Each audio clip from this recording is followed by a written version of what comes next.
You, these are not good goals.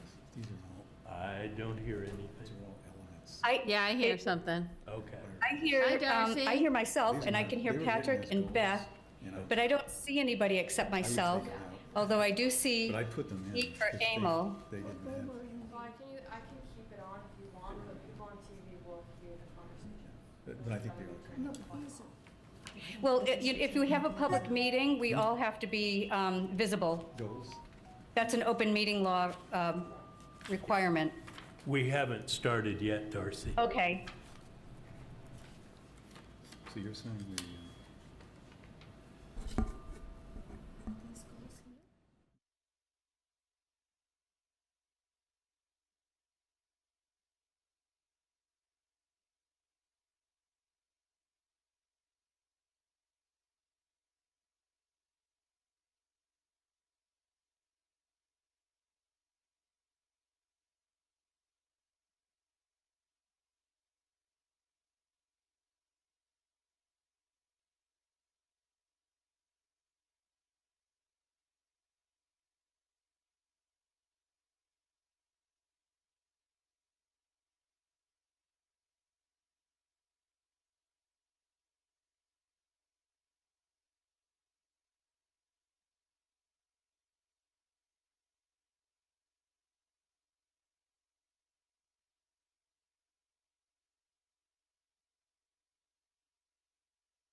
walking into. Throwing a town hall Yeah. would have been a sweatshop today.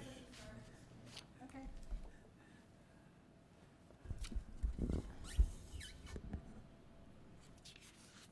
It is 7:06 PM, and I'm calling the Hamilton Planning Board June 18th, 2024 meeting to order. It's, as I said, 7:06 PM. Our first order of business is roll call. So when I call your name, would you please indicate that you're present? I know that Pat Norton will not be available. He's had a family tragedy, if you will, and our sympathies go out to him. Jonathan Poor, Jonathan Poor, present. Bill Wheaton, Bill Wheaton present. Emil Dahlquist, Emil Dahlquist present. Beth Herr, Here. Darcy Dale, Darcy Dale here. Matt Hamill, He is out this week on vacation. Jeff Austin, Here. Marnie Crouch here. So, the first item on our agenda is a board discussion of the stormwater management bylaw rules and regulations. And we have discussed this in the past. I believe all planning board members have had the opportunity to make whatever suggested changes to the document that they thought were appropriate. I know that I forwarded to Town Council Alec Wishart a number of edits that I had to the regulations. They were mostly stylistic. I was making sure, for example, that every time we referred to Mass General laws, that we referred to Mass General laws in the same way. As attorneys know, there are many iterations of how you write out Mass General laws chapter, whatever, section, whatever. So it can have many different styles, so I made sure they were consistent, and some other non-substantive changes. So I note for the members here that Alec Weshart accepted those edits. He accepted those edits, and we will be having a public hearing on approval of the stormwater management regulations on July 2nd. Patrick has provided the requisite notice of that meeting, and so we're hoping that we get some input, maybe from some developers.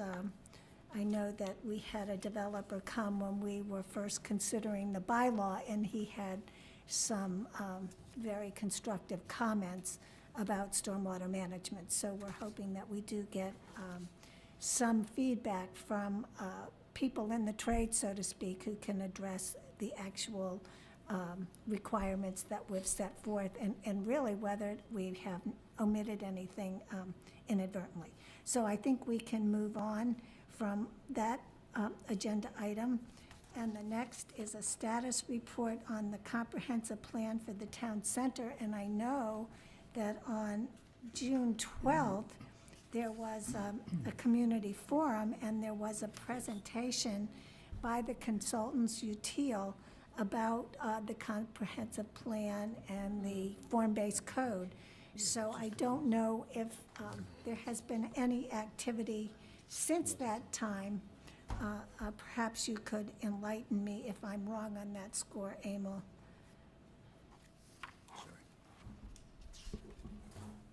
There's been no news in terms of when the advisory committee has its first meeting. It looks as though it's going to be around the 1st of July as the early date. But there's been no activity. Util did make a 15, 20-minute presentation at the July 12 meeting. And it was much of the same information that we had seen previously. So there's really nothing new to talk about or discuss in that.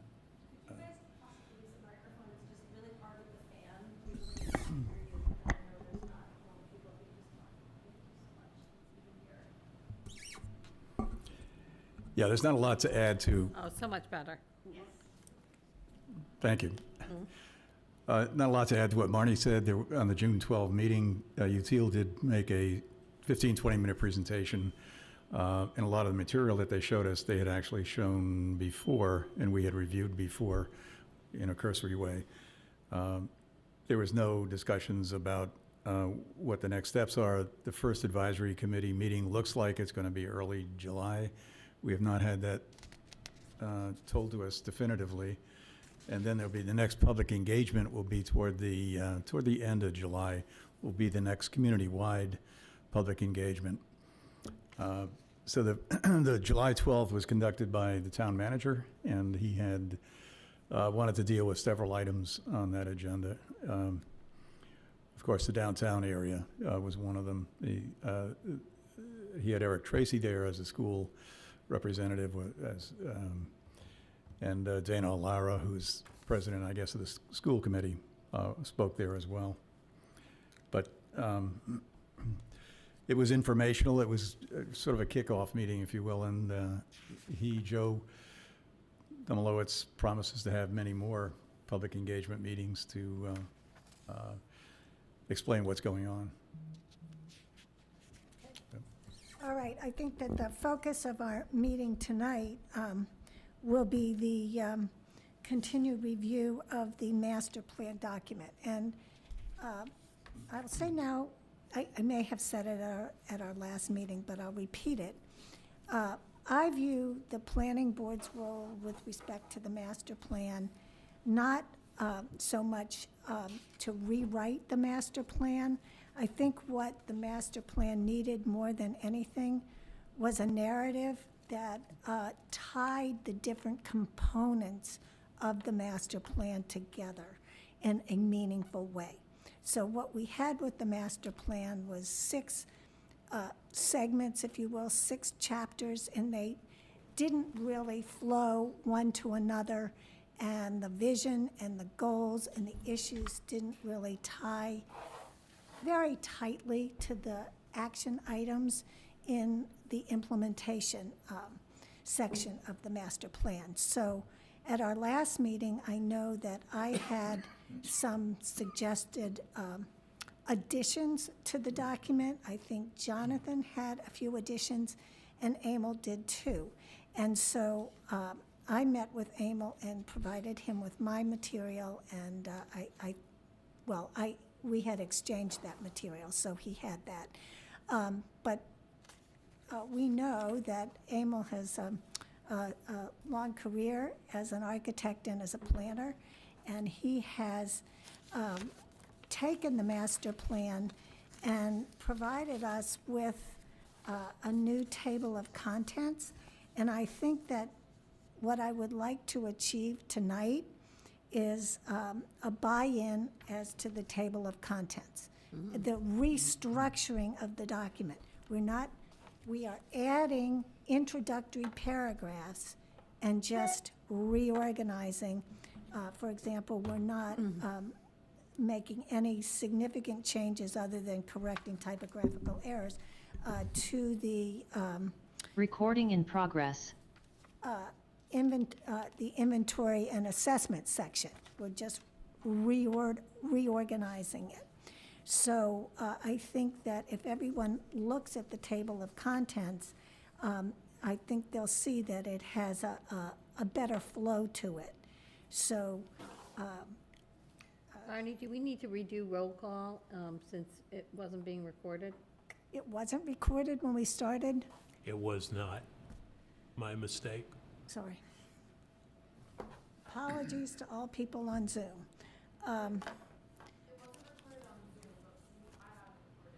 Oh, an HW cam is recorded? Great. Okay, Thank you. So we do not need to go through? correct. Okay.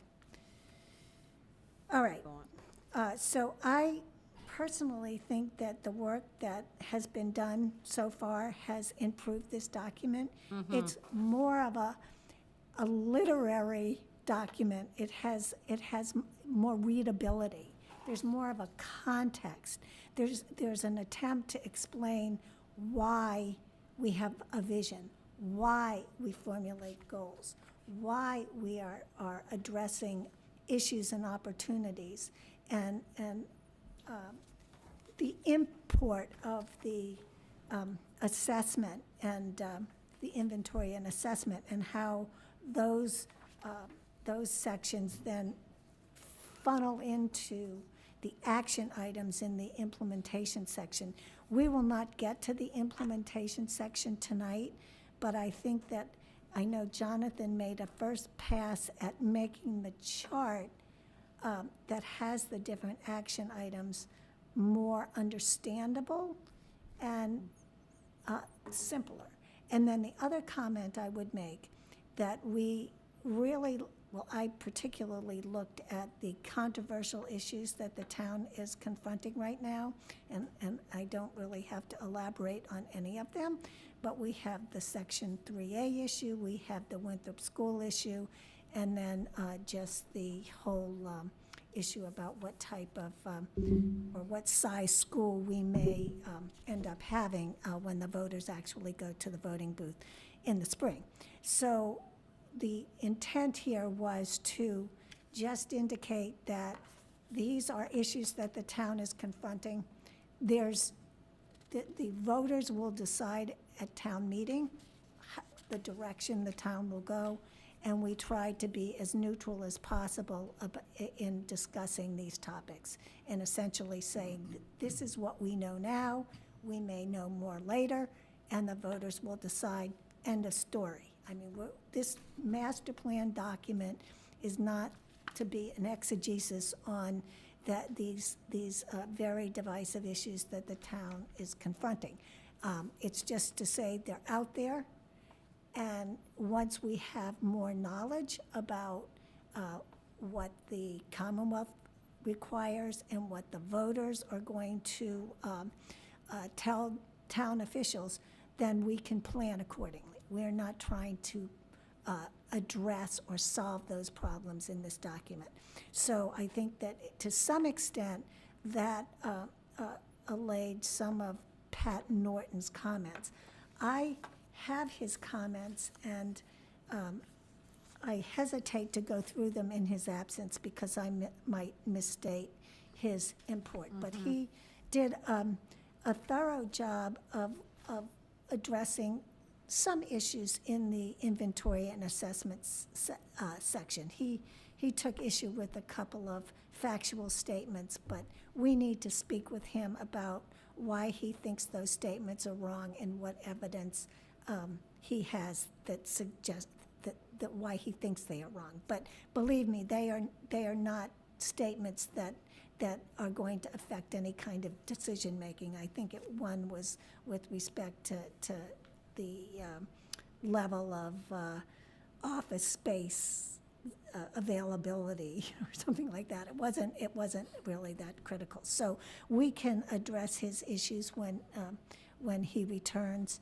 And Darcy, Yes. am I correct that most, if not all, of your changes were grammatical, typographical? Yes, I stayed away from the stylistic stuff. Right, that's okay, that's okay. Sometimes stylistic stuff is important. I sometimes have a red pen. I'm a style maven.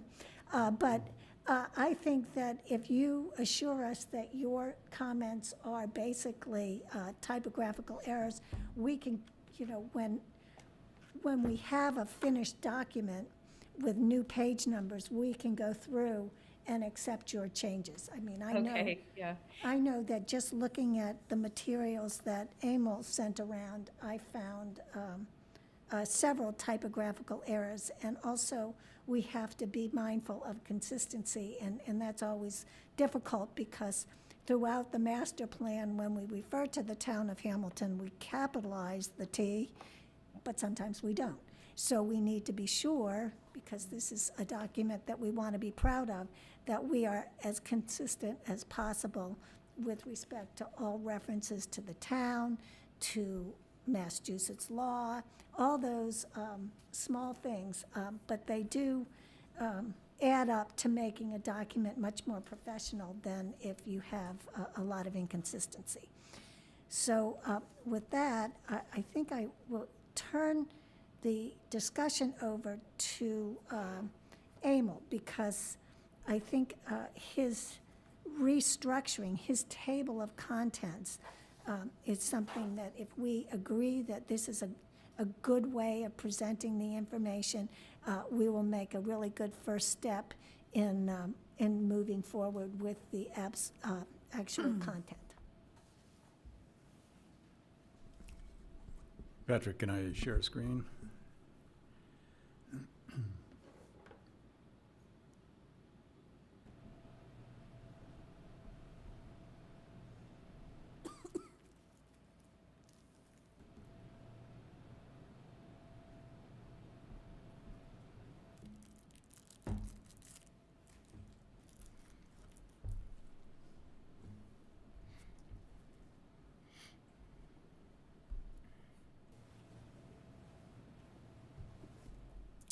I think I'm connected.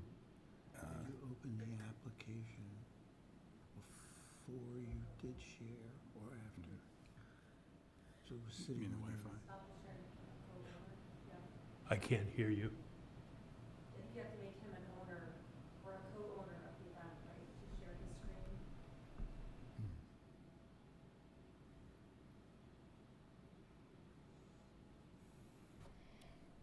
I think if you could hit new share, no? Yeah. I'll stop share. Whoops, try it again. There we go, share screen.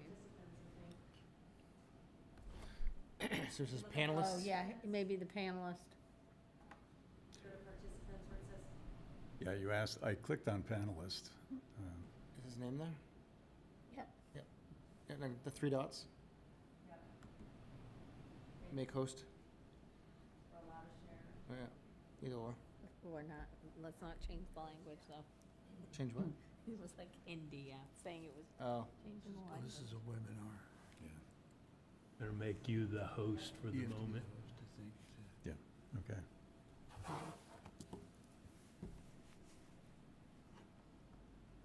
So do I have to click, share screen again?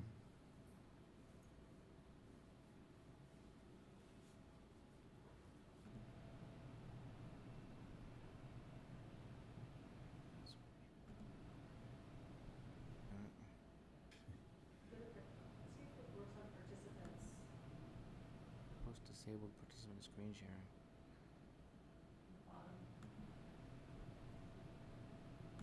Yeah, okay.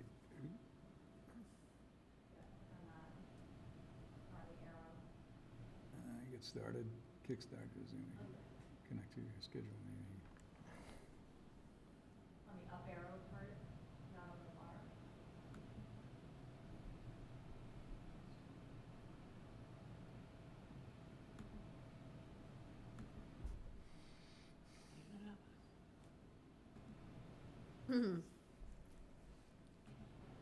I just clicked shared screen. Try that. Did you just try sharing your screen? You should be able, So, Now that you're the host, now click on the, Three dots, yeah. that's what you, what do you Screen. want? What do you want to show? Yeah. What's the name of my- Say share. yeah, and then hit the share, yeah, there you go. All right, here we go. There we Sorry go. about that. You got it. good. Wait Good a job. Little team effort there. Okay, just as a introduction, I actually was on the Master Plan Steering Committee when it first started, and I was on there for the length of the first consultant. And so I feel comfortable making changes. I worked together with a lot of the steering committee folks.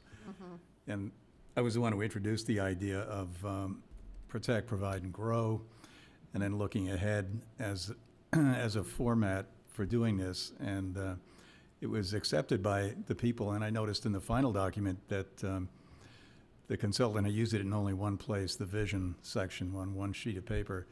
So what I thought would be, go back to the original idea, which there was, again, a lot of support on the steering committee to do this, to just divide the various elements into the three sections. So when Patrick handed this out, I've reproduced just a series, this is not the whole document here. I've just done a series of slides that represent significant changes from the original master plan that we saw. What was missing was a plan summary under introduction. You'll see the acknowledgements stayed the same. Introduction or preface by Patrick stayed the same. But then plan summary, the plan should have been introduced to the public with an overview, and then the vision page, which is the concept of how this is going to be organized with protect, provide, grow. So that was on the vision statement. And then there was a series of goals that followed that. And I'll go through these briefly, but I'll just cover the contents right now. That was followed by key issues and opportunities, item 2 here. And these were the issues that were raised during the course of a lot of the discussions. Again, the state stipulates you have to have at a minimum of 9 elements covered in your document, from natural resources, open space, and so forth, cultural and historic resources, community facilities, housing,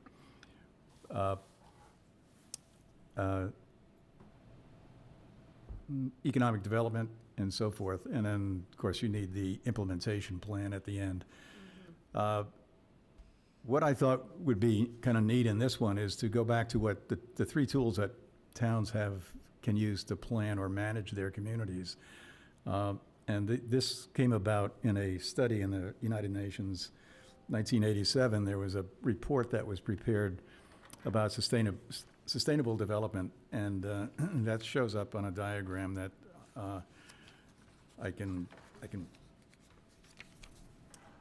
I'll refer to later on when we start going through this. And what that does is it recognizes that there are 3 elements or 3 areas or spheres that need to be dealt with. One is environmental quality, one is social well-being, and and the last one is economic development. Those are the three things that towns have to balance in some way to deal with their community, to make it a successful community and so forth. Thought that that would be a neat way to kind of organize the key issues that came up during the course of the session. None of the language in the issues were changed. I didn't change anything there, but I just sort of reordered them. So it kind of made sense, and it follows the lead into the plan summary. How was this plan constructed and put together? Number 3 is inventory and assessment. That was the longest section, and that was the one, spent a lot of time on, the consultant spent a lot of time on existing conditions and so forth, many pages. There again, these are the inventory and assessment was the part of this that should have been divided into protect, provide, and grow. And under protect, as you can see here, there's natural resources, open space, cultural and historic resources. Under provide, community facilities and services, transportation, and under grow, economic development, housing and residential development, and land use.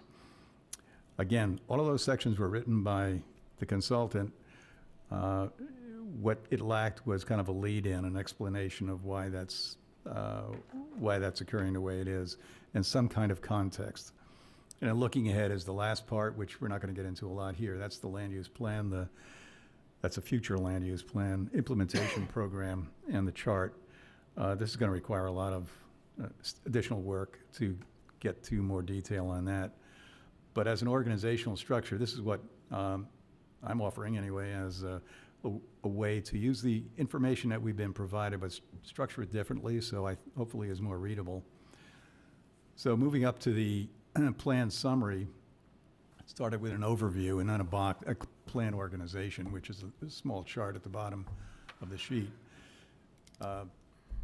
This plan summary has 3 sections. There's an overview, vision, goals, and a brief description to the right of those to what this section really is going to cover. The key issues and opportunities, conservation, quality, economic development, social well-being. Those are the 3 legs on the stool that towns manage their communities, and determining what is the balance of all those 3 things. And there's an explanation on the right-hand side there. And then the inventory and assessment.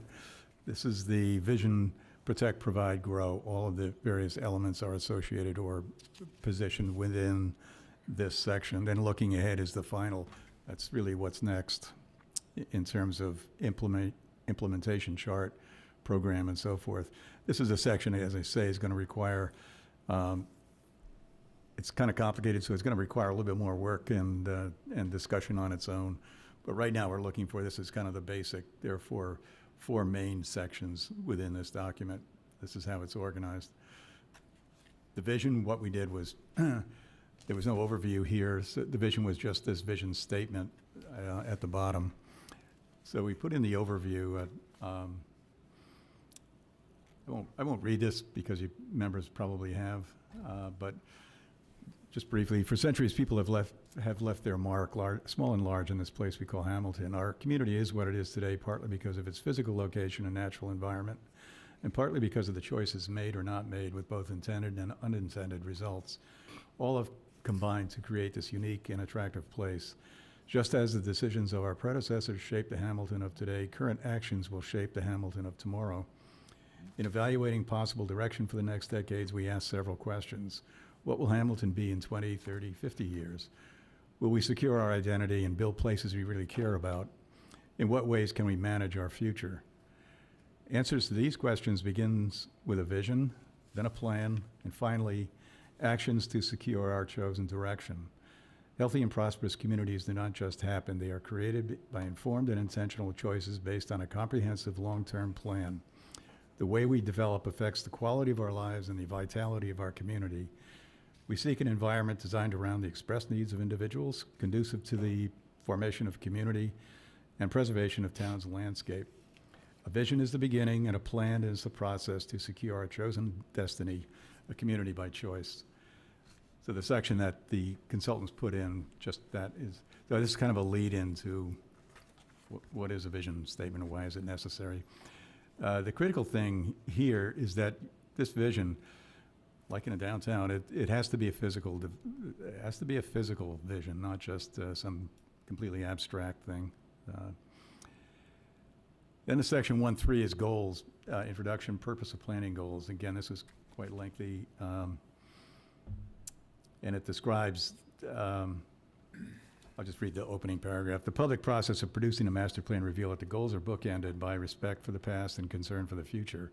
Goals reflecting respect for the past embody recognition of what makes Hamilton the extraordinary place that it is in view of its scenic vistas, historic buildings, and open spaces, and the sense of place that stems from that recognition. Can serve to guide decision makers as the town evolves over time through the creation of new landscapes, neighborhoods, and other forms of development. The concern for the future, as many participants observed, must be predicated upon environmentally sensitive development, emphasizing sustainability and resiliency. So this was, again, putting a context on what are the, I think the consultants, so we had 2 pages here that, I won't read the whole thing, obviously, but 2 pages that kind of describe and set up this chart of goals. And this is I revised the chart that they had prepared and using the same format, sort of, into the protect, provide, and grow. So under protect, there's natural resources goals. Again, that's one of the elements required by the state. Open spaces and recreation goals. Cultural and historic resources goals, community facilities and services, transportation goals, both under provide, and finally grow, economic development, housing goals, land use. Those are the 8 categories that this master plan covers in detail. And there's a brief description of what each one of those goals is, a general explanation of it. That's followed by key issues and opportunities, and Can I ask a question on that? Yeah. There's the utility infrastructure goals, which seems, was that in the original master? Okay. that was not in the original. I added it, then took it out again. 'Cause Okay, because I have it here. I just was Yeah. curious. We Okay. put it in with the community facilities and services. some of the language was included in Oh, the okay. first item. I have a different version then, I guess. The only reason, well, not the only reason, but we don't have maps on that. We don't have a lot of detail on that. So Okay, the amount of time, yep.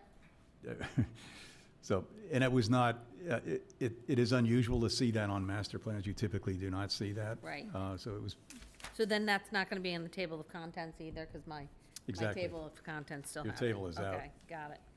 Did you give her the June 18th? yeah, this is kind of the latest changes. Oh, gotcha. Different Thank from you. Perfect. Thank from you. what Patrick sent out, because Sorry. he sent out information I gave him on the 17th, and then Should have passed it on. Jonathan, I don't know, do you want one? And Patrick? Sure. Sorry about that. Yeah, that's helpful. No, thanks.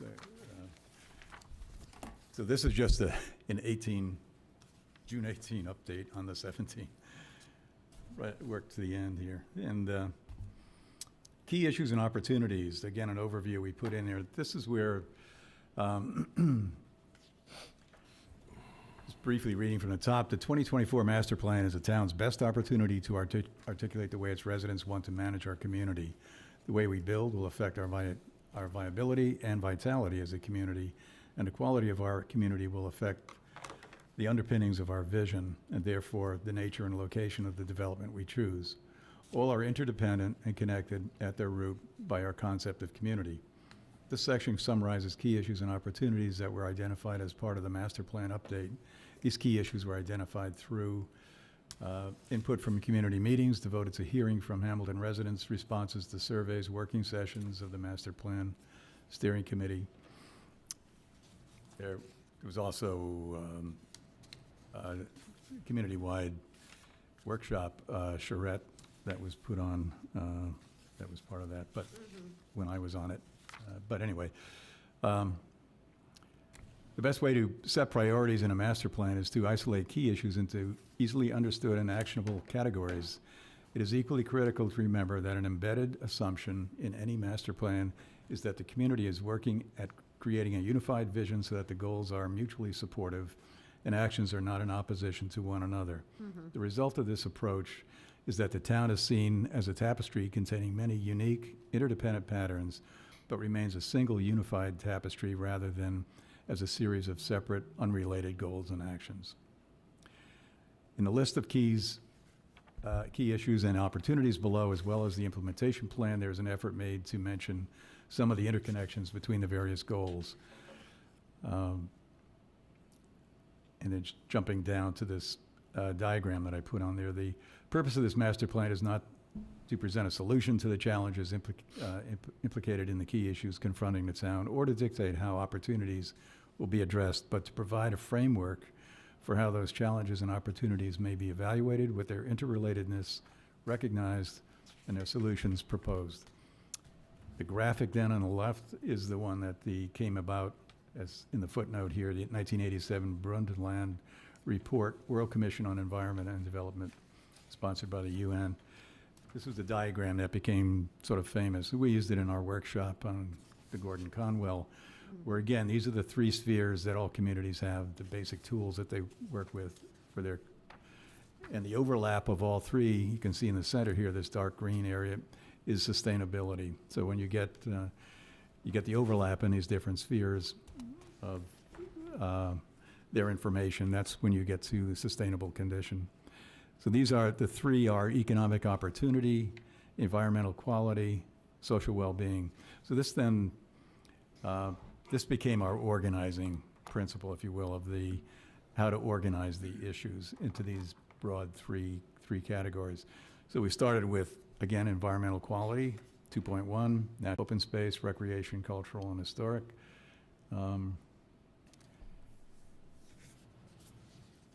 And drafted kind of a statement about that there. And then social well-being, community facilities and services.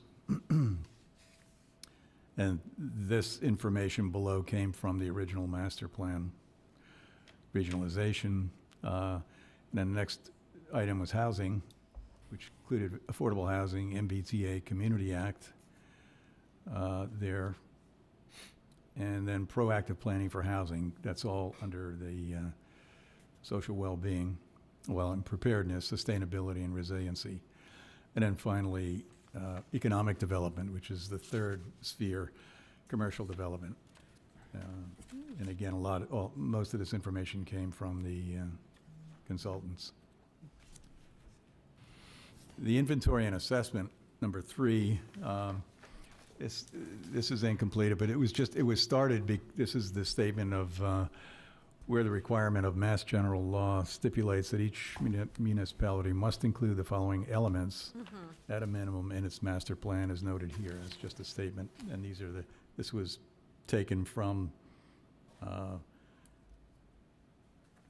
just a copy-paste from the Massachusetts literature on that. And a looking ahead, which is the last section, again, is the idea, it features the idea that, I'll just start off, read this introduction here. Our goal is to create a community rather than a suburb, including a full hierarchy of places ranging from a unique town center to neighborhood residential centers to rural districts and employment areas. Although goals usually apply to the entire town, policies and strategies have different implications for distinctly different locations. Taking stock of how Hamilton is shaped by studying the historic interactions between humans and habitat over several centuries, especially from a perspective of design, the process of giving order and structure to a given set of elements, and deciding on the physical size, shape, and dimensions of each part, as well as the whole, becomes critical to an understanding of how land use activities effectively shape vibrant communities. There's a lot in that paragraph. This is one size does not fit all kind of statement, but there's a lot, I think, anyway, there's a lot of truth in that statement. Since many of Hamilton's policy decisions affect how land is used, land use is the umbrella under which all sections of the master plan reside, whether it is open space and recreation, transportation, housing, economic development, or any of the others. How a community addresses its priority issues will usually define the land use component of its plan. Having developed strategies for the other elements, the plan should examine their implications for land use. This is important because a comprehensive plan guides decisions about buildings, streets, parks, open space, and natural areas, as well as commercial and residential development. The challenge for town decision makers is that it is politically and intellectually difficult to reconcile the sometimes conflicting goals of economic development, environmental protection, affordable housing, and so on. Understanding how combinations of complex issues work together is difficult. All towns have three basic variables to manage their communities. This is what I said previously. There is a way, however, to manage the complex task of creating attractive, livable communities while protecting natural resources under the banners of smart growth and sustainability. So again, this is just an this is an introduction to that section of future land use that's incomplete, but it's how this is organized. And then finally, the implementation program, which came from the consultants. They set up these two lists, key to list of leadership parties, key to element abbreviations. So there are two lists there, and then a key to priority rankings. Then when you look at the, let's see if I can.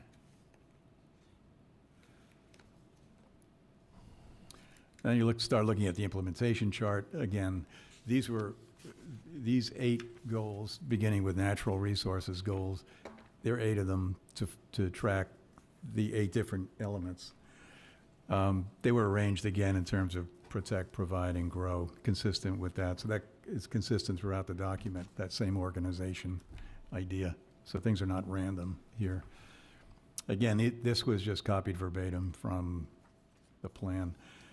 So the substantive change, as Marty said, the basic changes here are to provide a better, I think, clearer organization to it, one that anybody who picks it up can track it and see what's going on. And the introduction gives a context to what Hamilton is after, and I think that was missing in the original master plan.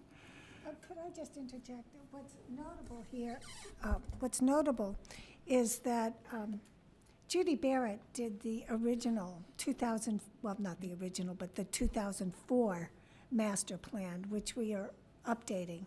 And that document was extremely well done. It had so much information about Hamilton's past and the people who were instrumental in guiding Hamilton in a way that enabled it to preserve as much open space as it has, and to preserve, for example, the vistas that we see on Highland Street that are so amazing the first time you drive through that area.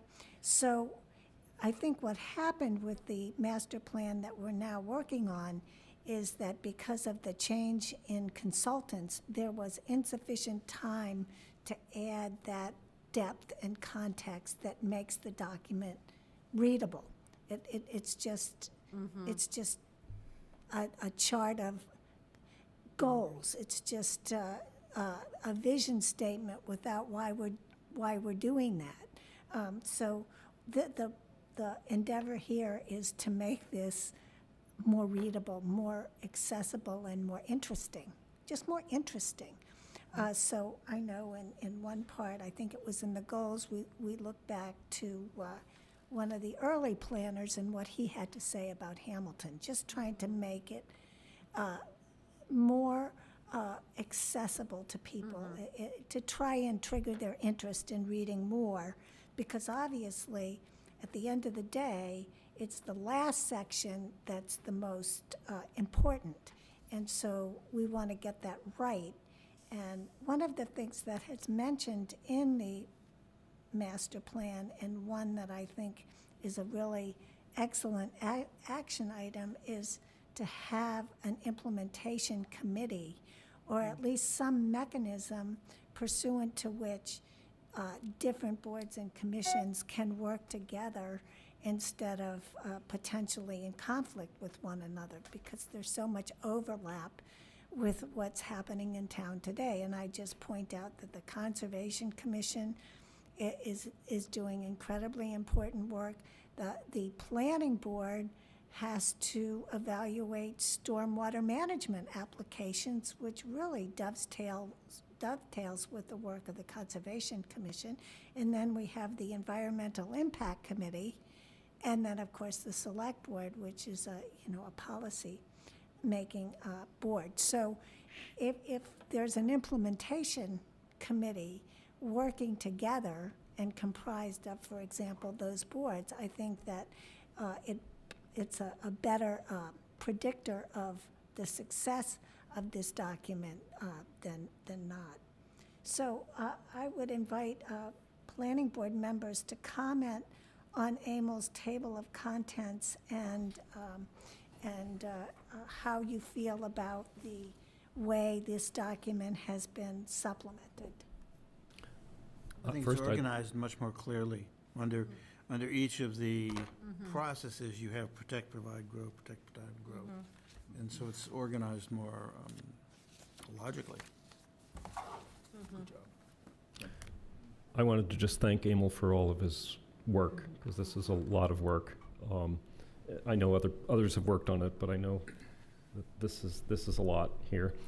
And one of the things that the contents hints at is a land use plan, and we kind of don't have that, and I'd love to have the board talk about that a little bit and see whether they have the appetite to embrace that and see if we can move that forward.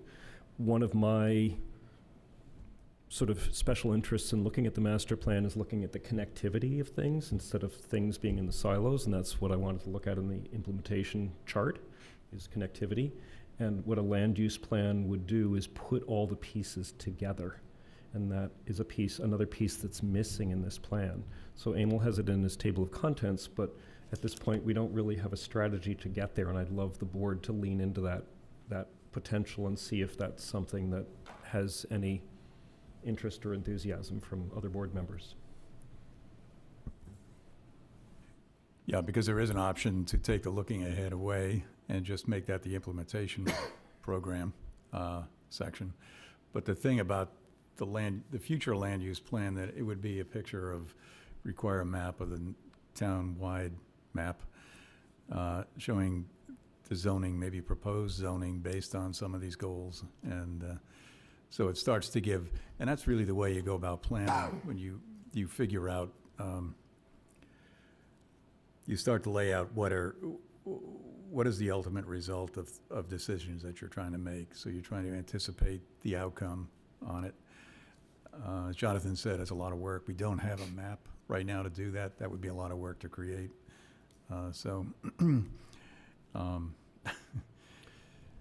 However, we definitely need the implementation in there, certainly. But yeah, there might be a way. We can do some graphics. We could do it graphically, but starting introducing mapping and so forth is a bigger I guess problem. for me, what comes up is one word, it's relationship. All of these things need to be in relationship to one another.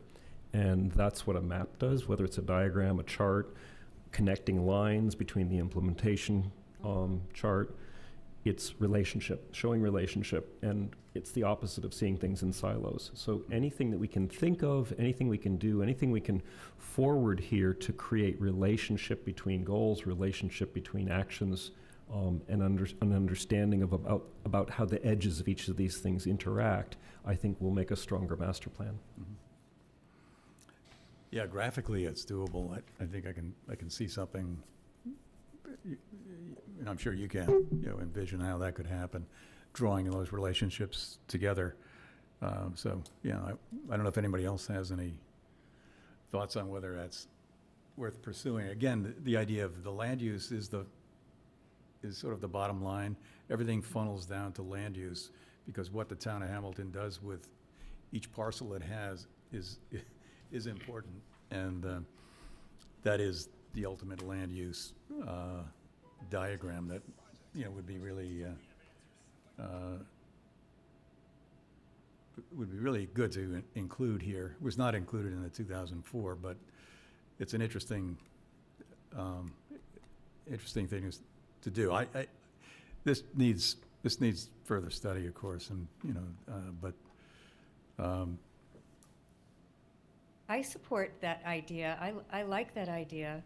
Well, let me just, I think we should start thinking about land use.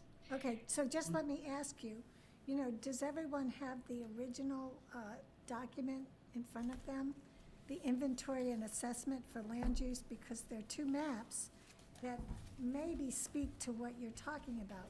One is map 4.1.1, land use by parcel, and the other is map 4.1.2, zoning districts. Can you guide us to a page number? Yeah, that's what I was gonna just ask.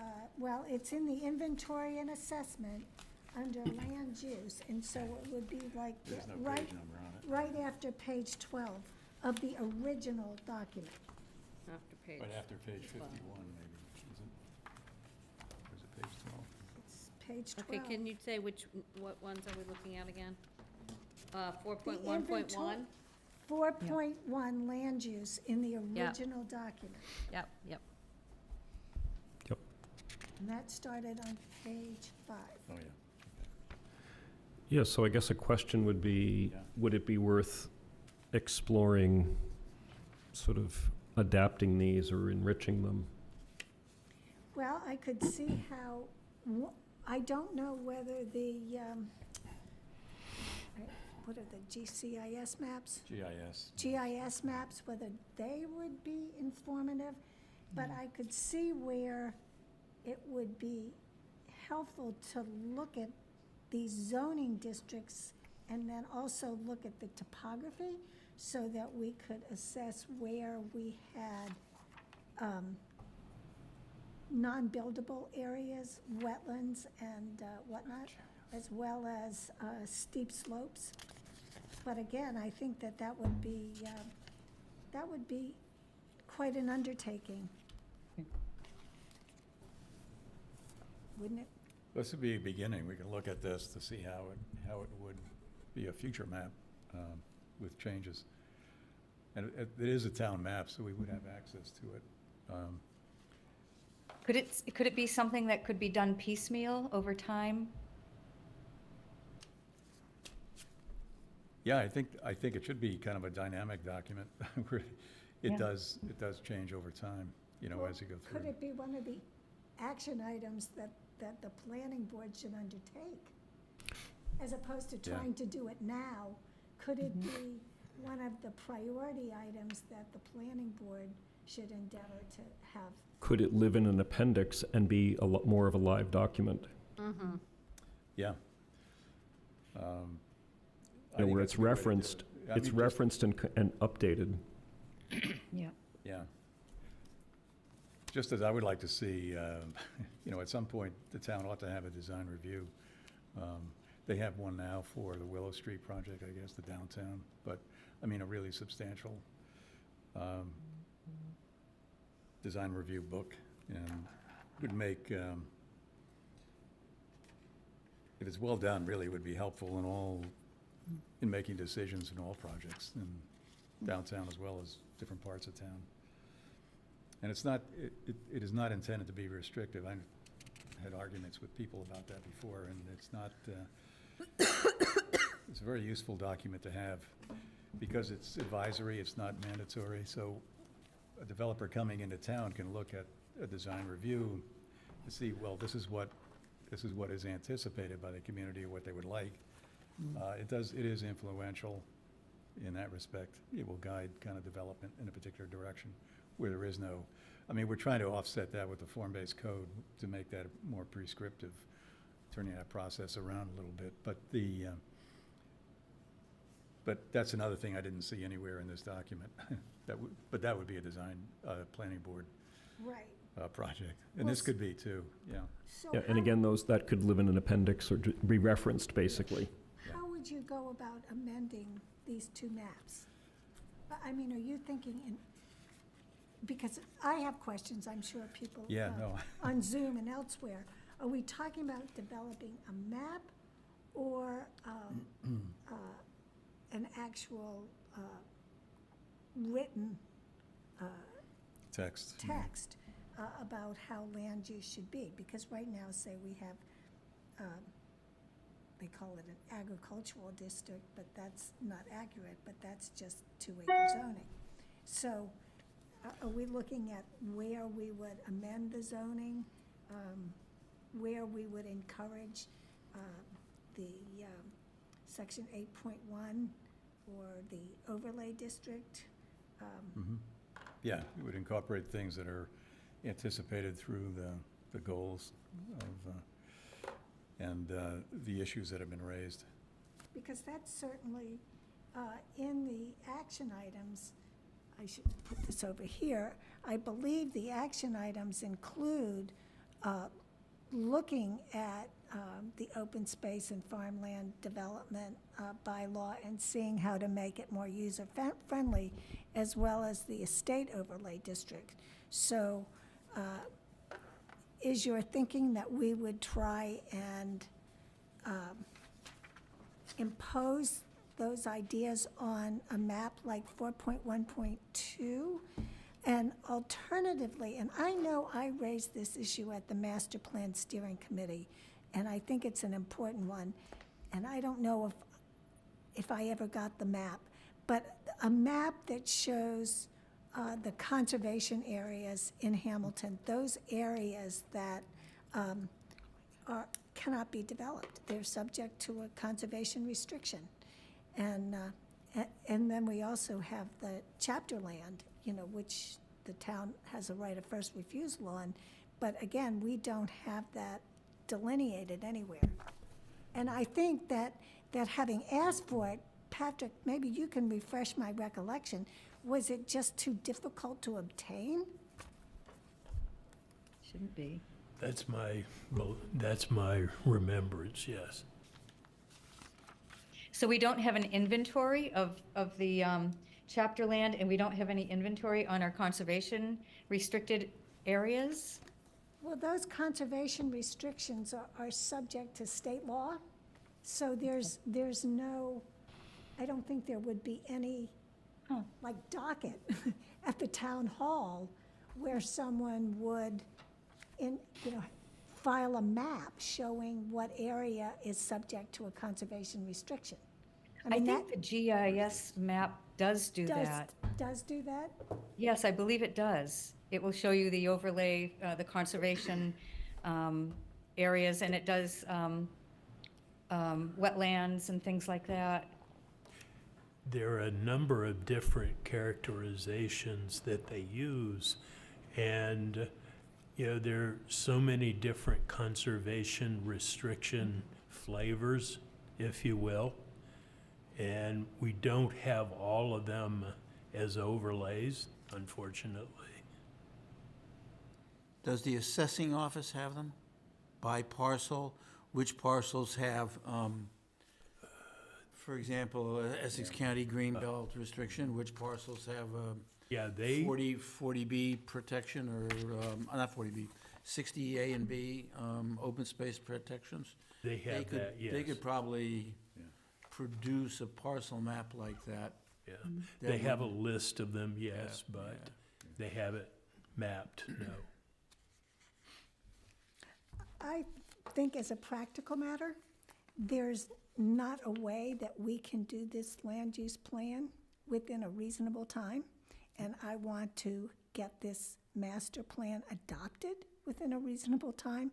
I think that one of the action items in the master plan is to hire a planner so that Patrick doesn't have to wear the planning hat and the also in charge of inspectional services. So we would have a professional planner whose job it would be, at the direction of the planning board or the select board, to actually produce that type of map, because I think it would, in my opinion, require some allocation of time. I don't think you could do this in a 40-hour week. I think it would take some time to go through all the available maps and perhaps contact the Essex County Greenbelt, maybe the Essex County Trail Association to make sure whether there are easements through various lands. That would be a really wonderful tool to have, but I think it would require a commitment of time that I don't think anybody on this planning board would have the capacity to do. Am Can I it be correct? mentioned? Can we mention that we're going to be working on it, or that we will be thinking of it? It could be or- an action item in the implementation section to produce such a map. That's what I'm thinking. Yeah, that makes sense. So then, we just need to figure out sort of what all this alludes to in the table of contents. So, Right. The other interesting thing is you compare these two maps, there's a lot of non-conforming use in this town. I'm looking at several neighborhoods that are zoned basically half acre, and I can walk down those cul-de-sacs and the average density is much higher that than happens in half every an acre. town. And I'm wondering, was it applied, I mean, these people are grandfathered, obviously, but did they get, well, I don't know if they're grandfathered. Did they have variances? Categorically, whatever was built prior to 1954 was pre-zoned. So, No, you but know, many of those are not going to I can comply, understand, I which can you could understand count those, but all of downtown. lots of neighborhoods off of Essex Street have much higher density than 1/2 acre. And so, they could have been developed in 1960 and the zoning category changed in 1980, but that leaves them as a non-conforming use, I guess. Grandfathered? Yes. Boards looked at things differently years ago than we do now. And I think you could find decisions on some, so like say for instance on 300 Bridge Street. That is the Wild West of planning. There are a number of homes on that property that they don't come close to meeting zoning. So I think there are a lot of atypicals in Hamilton that, because of there having been built and, prior to zoning having been adopted by the town, they just aren't going to comply. That's why we have so many non-compliances coming before the zoning board, meeting after meeting. Right. Well, I think we have made some progress here. May I suggest that, that anyone who has any suggested edits to what Emil has done, I can ask you, Patrick, I mean, in your absence, I advised planning board members just to share their proposed edits to the master plan. I don't think that we're ever going to be voting unless there's a real division among members on how to actually change this document. Maybe when we come to the implementation section, it'll be a little more dicey. But I don't know if we could just forward our comments to Emil, especially the typographical errors and the non-substantive stuff. Just forward it to him because he now has the document with the table of contents, has page numbers and whatnot. He's really overseeing the formatting of this. I don't see an actual problem with this as long as it's not, it's relatively minor suggestions that we just forward it to him by a certain date, and then we review it at our next meeting. And then the other thing, and I can try and do a memo to this effect, is that we can start looking at these action items and maybe just formulating them without worrying about where they go and how they relate to anything else, but just get our ideas out on the table. And then plug them in where they're supposed to go and how they relate to other things. So I know that Pat Norton had talked about an energy assessment for the town. How did he formulate that? An energy audit, and I don't know what the town's capacity would be for that, but it would be an opportunity for him to flush that out as an action item. It might be something that the Environmental Impact Committee could look at. But again, if it's a good idea and it comports to the goals, if we have it down on paper, we can evaluate it and see how it fits, as Jonathan says, see how it relates to other things. And I certainly really like the idea of developing a really good map, but I think it's something that it will be a work in progress. It's not going to happen. That kind of detailed map that would enable us to actually pinpoint places where we wanted to zone wouldn't happen overnight. I mean, I think, you tell me how long it would take. I think it would take, I Well, I would have to think, see what information is available. Yeah. And how it could be combined easily. and you'd have to have the resources, the ability to produce those maps, which is You'd need an beyond. electronic copy of these Yeah, maps. which is and- beyond my word processing couldn't. capabilities. I mean, I couldn't produce that map, so it right. has to be someone with Yeah, a sophisticated office to be able to do it, and probably a big computer screen to boot, to be Yeah. able to see it. The file sizes become enormous also. huge, yeah.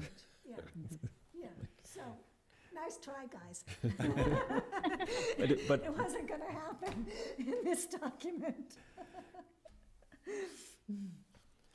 But I still think it's worth, as we round up to the implementation part, to really look at cross connections. And I'm going to try to explore that in Yeah.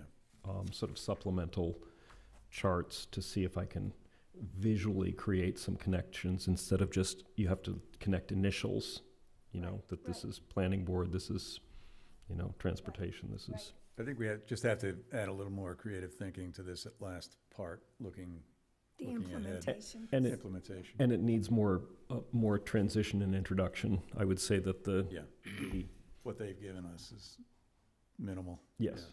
So it needs introductory material to position it and transition into it, and then the chart needs to be reorganized. I think it's really important to have an implementation committee. Yeah. Oh, yeah. Oh, yeah. And we didn't have one for the 2004 master plan, and I have to commend Patrick and whoever else, tried to get all the items done. There was a pretty good success rate, wouldn't you say, Patrick? I would. I mean, your job was one of them. Am I Right. right? That's true.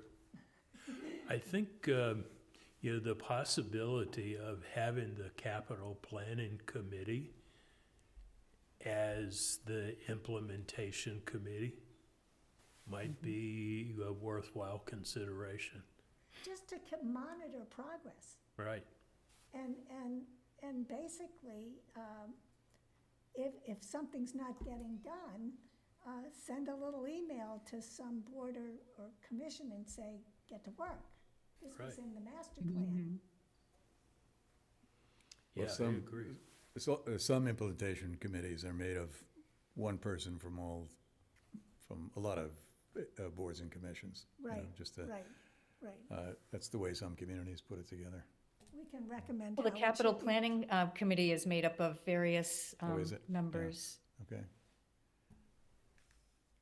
Oh, you're the member, aren't you, on the planning board? No, no, I helped form it, though, when I was on the select board. Yeah, okay. And they're actually tasked with looking 5, 10, 15 years down the road. It's actually a great marriage, Yeah, because they're immersed in that already. yeah, Right, They're looking at the dollars, you know what I mean? And so Yeah. it might be, yeah. Patrick's idea is a good one. That's a good idea. yeah, then, yeah, yeah. Jack Lawrence is on that committee. Yes. Madam Okay. Chair, I think we have a, Bill for Wilson questions. used to be on it, too. I think he still is. So he would be from, select board. Did any members have any further comments before we hear from the public? Yeah, I just wanted to say, the introduction, the rewrite, where Emil went into more detail about the town, it grabbed me emotionally. It really made me want to continue reading, and it made me feel like we have something really special here. We do, and that architect, his first name eludes me, but his last name is Elliott. Charles Elliott. Charles Elliott. Yeah. Yes. Really recognized that, and that was when I went back to the 2004 master plan. you know, there was a discussion about him, and I thought, why not harken back to that? You know, Right. he Yeah. recognized It's what was perfect, special. and I think more people, as Marnie was saying, it's readable, and it makes you want to read, it makes you want to learn more. And, Yeah, that was the intent. yes, it worked. Did a good job. Yeah, there was another person, Philip Herr, who was MIT professor, very interesting planner. This was back in the 50s. I think he worked for the town of Hamilton doing this was pre-2004 planning. Hare worked for the town of Hamilton? H-E-R-R, yeah. Yeah, Hare, it's That's pronounced my, Hare. that's I know my him. last Do you name. know him? Oh, yeah. Well, when I first came here, not now. I listened to him talk in Connecticut, and he was a fascinating person. But he worked in the town. I think he partly authored the 40B law. Uh-oh. Oops. All right. Not related. Anybody else? So much for me. On the planning board who wants to speak? I think, I mean, I like the table of contents is just so much more accessible. Okay, so we're on the right track. Yes, definitely. Could you state your name for the record, please? Deb Safford on Maple Street. I just had 3 comments. I do think it sounds better, looks better, so that's great. I'm in agreement with that. I just had a question. The map that you're talking about, because I just want to understand what you're talking about with the interactive map. Is that to look at the land that's out there now? So it's not just like the downtown form-based stuff, but it's like looking at some of these huge properties that make our town so unique. Is it looking at those kinds of properties that might be sold in the future and like having some sort of zoning over them before they're asking for it? Is that what I'm just trying to understand what the map Well, is.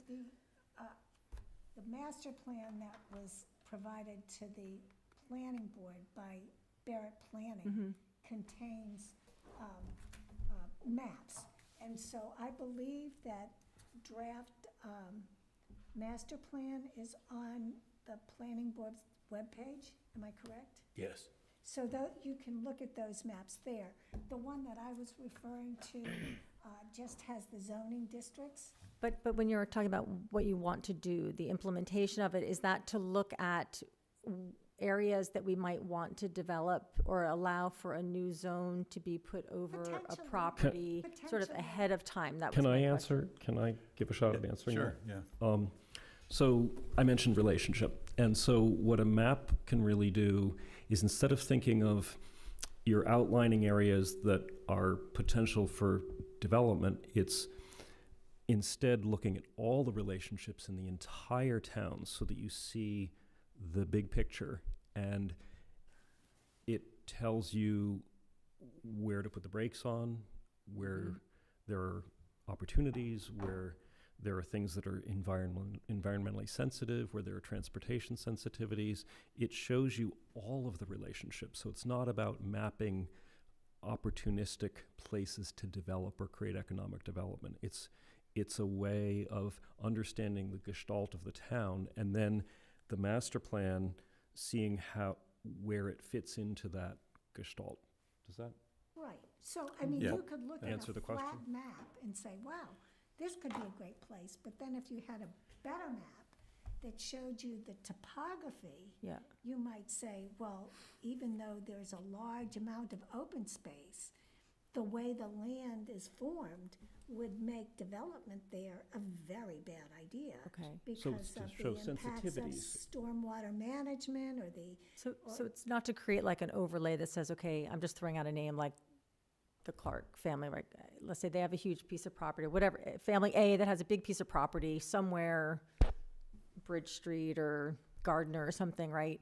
Where you would be looking at that map and saying, okay, this looks like a really buildable, flat, pretty dry land. So we would put a zoning district for development of a neighborhood over there, even though it's not for sale and they're not asking for it. well, number one, the planning board could only propose that. It would be the town That would be voted by the voters town. that would have to I approve see. it. And Okay. so there are strictures against spot zoning. So you can't just say, we're gonna take, Okay. this property and make it a special district. You can't do that. Okay, so that's not the intention of that No, map. it's I was not. just trying to understand, like, what was that map, just to Let me understand it. let me paint an example. So let's say on the map, you could see clearly where Gordon Conwell was, Yep. right? And suddenly there's some market apartments. And then in the master plan, it says we should have some safer bike paths and some ways for folks to get downtown. You could see the downtown, you could see Gordon Conwell, and maybe part of the map is where are the bike trails and where aren't they? Really? Okay, Yeah. got it. So Okay. it's not about development. It's not about, ooh, let's. Yeah, I just wanted to grab clarify land. that. I wasn't It's accusing op- anybody, I'm op- just like, I was trying to yeah, it's the understand, like, op- what were you it's the trying to do opposite with of that? It's- Okay. It's looking at the whole picture and all of the relationships, if that makes sense. Yeah, thank you for clarifying that. The other two questions I had are a little bit interconnected.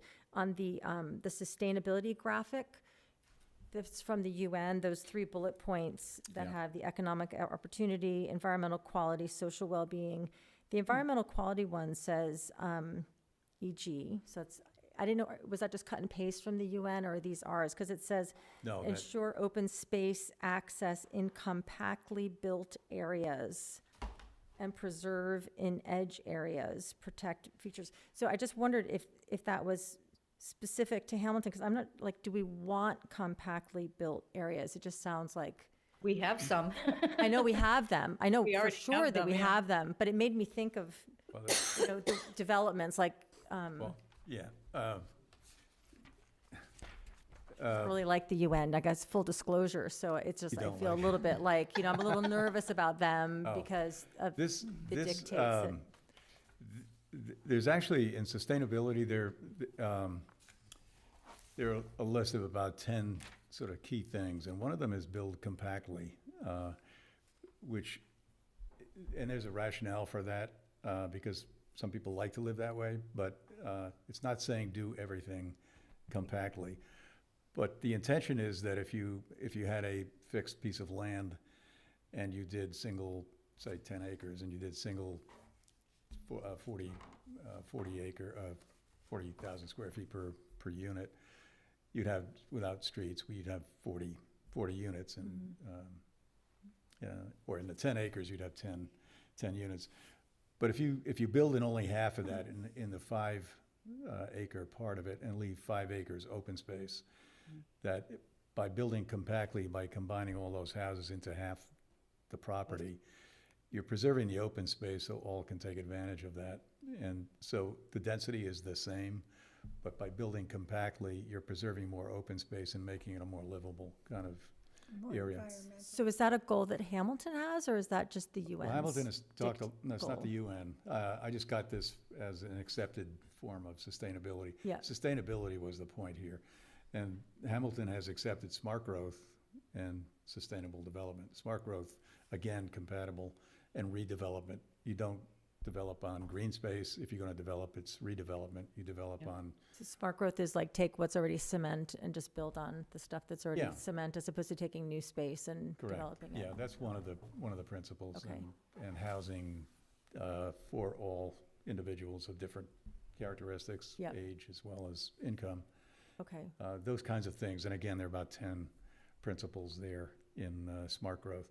The town has accepted that. It was very prevalent in the 2004 master plan, not so much here for some Yeah. reason, but that has been part of the thinking here in the community. Okay, So it's thanks kind of for a explaining continuation that. of that. But Okay. that, smart growth, don't dismiss that, or Right. sustainability. It's you know. also. no, I'm not it's al- dismissing the concept, I just Yeah. dismissed, like, I just didn't know whether it was this board was saying, we want, we want that compactability as opposed to having it sort of spread out as a neighborhood and everyone gets a little bit more land that's their own land as opposed to This board shared wants to land. That build was in the right question. way, and Yeah. we're not opposed to development, we're opposed to bad development. Yeah. And- But we would like to see something that fits the character that's determined by the people. Right. So it's not build as much as you can anywhere you can do it. So great segue into And- my last comment. Okay. Which is building things that are sort of fit into the community and look good and nothing Norm-based code. personal. But when you drive by, I've just become more aware of looking at everything as I'm driving through town. With all these town meetings, it's like you just start to become more heightened awareness. And when you drive by the neighborhood like in Canterbrook, they're all kind of cookie cutter, identical houses. It's a real blight on our community, in my opinion, because when you just go past that, you have all these unique, they're not like big McMansions, they're just cute, beautiful, unique homes that are throughout those whole neighborhoods on the rest of Asbury. And then you have this sort of development that's identical and, you know, I hope the developer isn't sitting here listening to this, but do we have something in there that would, I think if we have a lot of those, I mean, our character is just gone. Exactly. That's So what we're trying to do, believe it or not. is to not have that. Is to not have that. The reason that happens is that there isn't a level, the codes as they stand do not see character. They're blind to character. That's a fact. And that's why you see all these variations that shouldn't be. You would think that a developer would go in and say, I'm gonna capture something in this neighborhood and make this memorable. But they don't do that. And but that's really the strength of the form-based code, which you're So gonna that would find out more. extend outside of the downtown? Is No, that no. no. But Okay. what we're trying to do is incorporate some of the values that are there in a way that we can, you know, and make it, again, from my standpoint, having design guidelines gives you a real strength. So if a project like that were to come back Yeah, hopefully again, that wouldn't happen again. you could have an argument about it, you know, Yeah. as a So- community. So for example, a form-based code wouldn't, Canterbrook specifically is the backs of buildings facing the street Yeah. without any screening. Yeah. Form-based code wouldn't allow that. You know, it would say the front of the building has to face the street, and a certain amount of glass has to face the street, or the door has to face the street. So, and the form-based code isn't going to be spread all over the town, but in the exercise in looking at the downtown, those are the exact issues that form-based code would address. Right, and so maybe that would extend to new developments to some extent. I just think that Just like when part you of our have a- character in Hamilton is this, the very distinct types of housing that we have. I mean, we've got great little cottages and little capes, and we've got the Grove, and we've got, you know, big, beautiful homes with tons of land. I mean, it's a very distinct Yeah. community, and I would right. hate to see that be gobbled up because we want to develop all the land. Like, I hope that there is that overarching sense in there of not just developing and seeing like all the land that could be developed, but just This- really preserving a This large is what we're trying to do in the beginning of this study, even in the downtown. Determine what the people in town value here. That's so important because those are the things you want to build off of. You build off the things that you really want. And then you look at things that, well, we could trade this off maybe for something better, Right. kind of thing. And so you don't destroy the town. You don't destroy the things that are valued, whether it's particular open space or particular buildings or whatever. Those protections, you know, do apply to historic districts, but they don't apply throughout the town. And Right. that's why this is an important process to go through.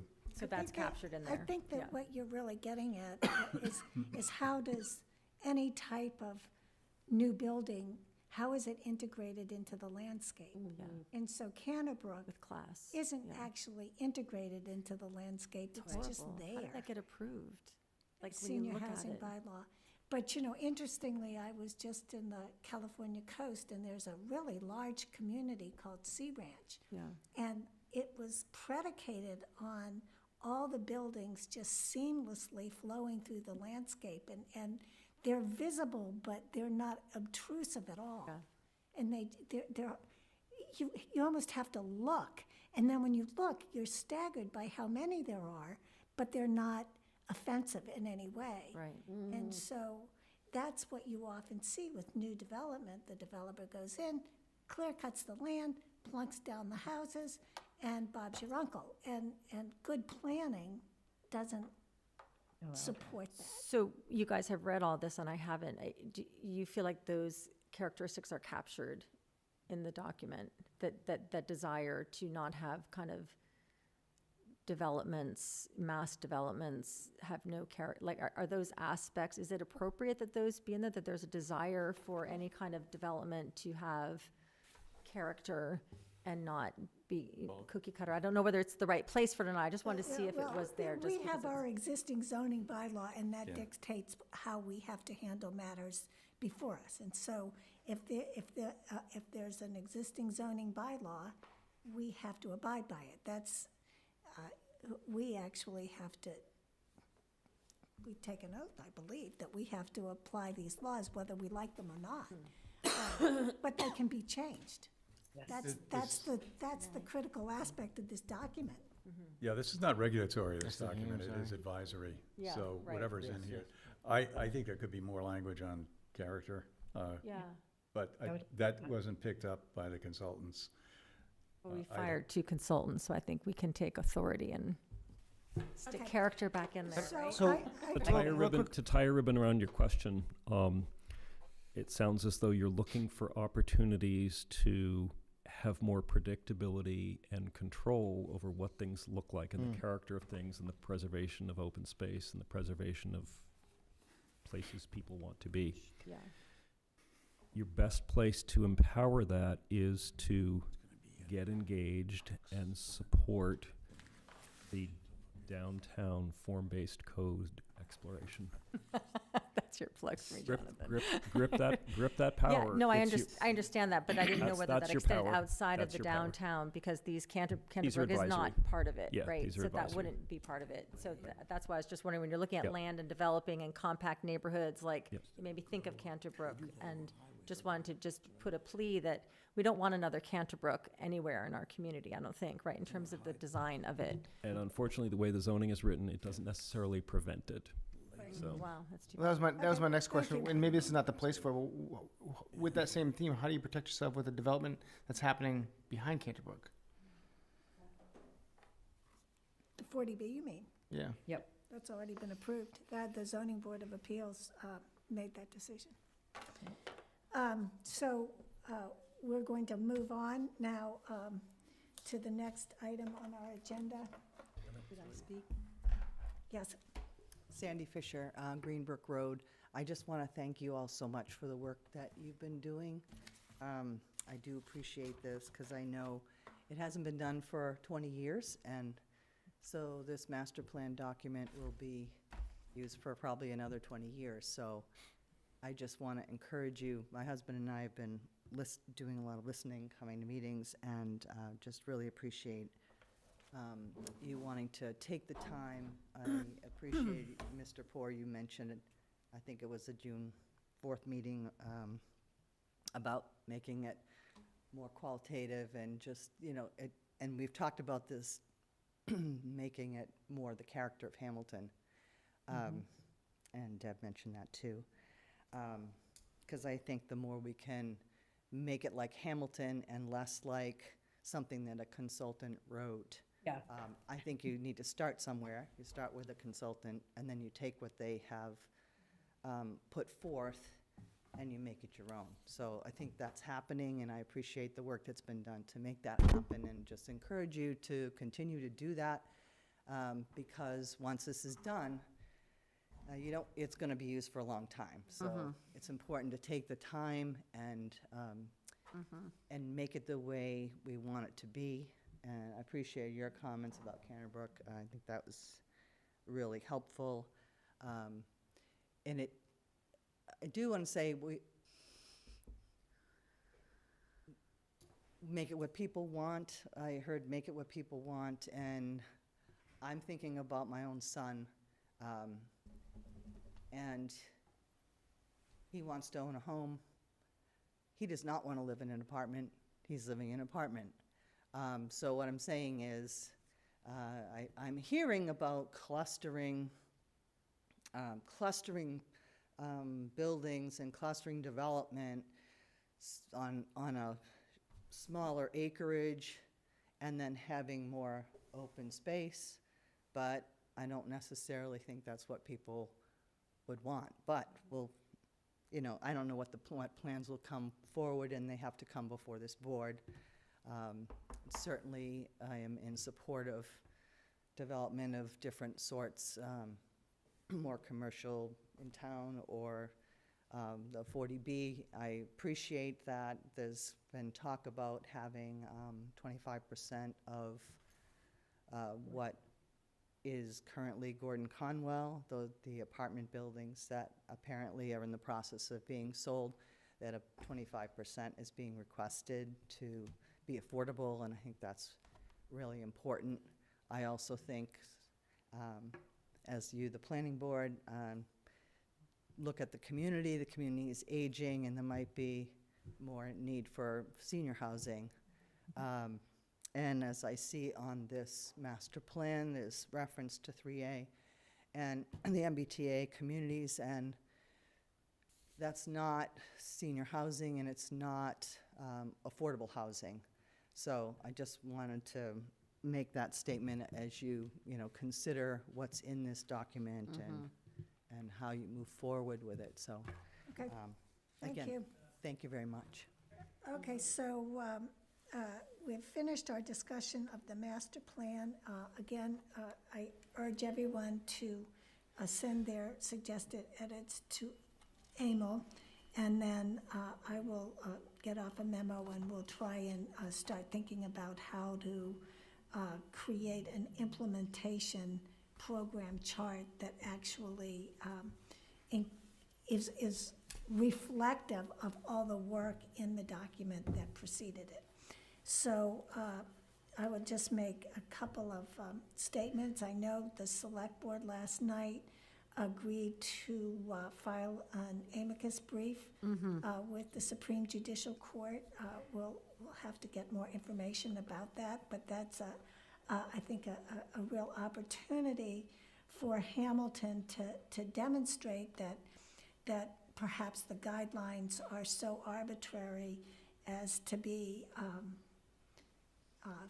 capricious. I mean, arbitrary and capricious are terms of art in the law, but it may be that their effect is so almost silly in the Hamilton context, because there's no way that we could adhere to the guidelines as a practical matter.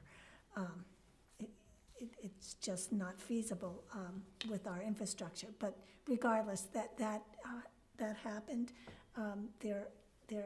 You're correct. The Gordon Conwell Theological Seminary and the developers, there are two that have formed a joint venture. They appear to have agreed to allocate 25% of the units as affordable, which would be fantastic, because that would address our 10% requirement and would, I think it would satisfy at least for the short term, what we need on our subsidized housing index. So that could be a real bonus for the town, so that it would have more control over subsequent comprehensive permits. And then, let me see.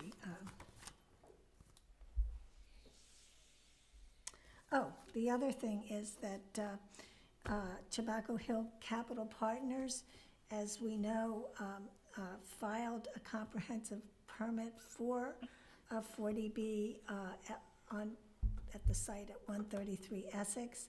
The Zoning Board of Appeals determined that the safe harbor rules applied, and Tobacco Hills appealed that. I believe they first go to the Executive Office of Housing and Livable Communities. That appeal was denied, and then they have a decision then as to whether to go to the Housing Appeals Court. So we'll see what they elect to do. As you all know, there's litigation pending with respect to the denial of the special permit. So that's all the news that's fit to print. And so we can. I have one other thing, Marnie. Something came up on at the June 6th, 12th meeting about doing a joint meeting. There was a conversation about the two planning boards, I believe, in the two different towns. We're working on that, but that Right. appears to be pretty hard to schedule, wouldn't you say, Patrick? Yes, it's been tedious. It's, you just have too many people to get together, and we meet on Tuesdays, and they meet on Wednesdays or something, and never the train shall meet. So I we've always predict- expressed a willingness to meet with them, but it's been hard. I predict a Zoom meeting at some point. Oh, good. Right. If we could do that on or before June 25th, that would be, Patrick, do you know, I mean, are they planning or thinking about some kind of zoning area for that very large parcel of land that's right next to our downtown? It's my understanding that that's where they intend part of their 3A zone to include. What were you saying about June 25th, Marty? I said, I'm hoping that we could schedule something on or before June 25th. Okay, so that's next. But we have not scheduled anything, Okay, so. okay. And so I think, And that would be with both planning boards via Right. right. And so the only other item on the agenda is the approval of the May 21st, 2024 minutes. We considered them at the last meeting, but Pat Norton had some changes. I think you did too, Beth, but you missed the deadline. Sorry, I didn't realize, my understanding was the meeting was next week, and I did not find out until yesterday. I think Patrick sent you an email with No, the he did send deadline. me an email. I was out of town, Oh, and I don't check my town email every day, so I missed that email. So I apologize for that, but, We want to stand on ceremony and insist on having your changes made, or should we go ahead? no, that's fine. It's fine. We can look back, somebody can look back if they have a question on who's on the advisory committee. That was one of the concerns. I just wanted to put the Okay. list there, but that's fine. Okay, so I'll entertain a motion to approve the May 21st, 2024 minutes. So moved. Do I have a second? Second. Did I get a second? Yes, you have 2 Jonathan. seconds. Okay, so when I call your name, would you indicate whether you approve the minutes? Jonathan Poor, Jonathan Poor, aye. Bill Wheaton, Bill Wheaton, aye. Emil Dahlquist, Emil Dahlquist, aye. Beth Herr, Aye. Darcy Dale, Darcy Dale, aye. and Marnie Crouch, aye. So does anyone else have any comments or board business?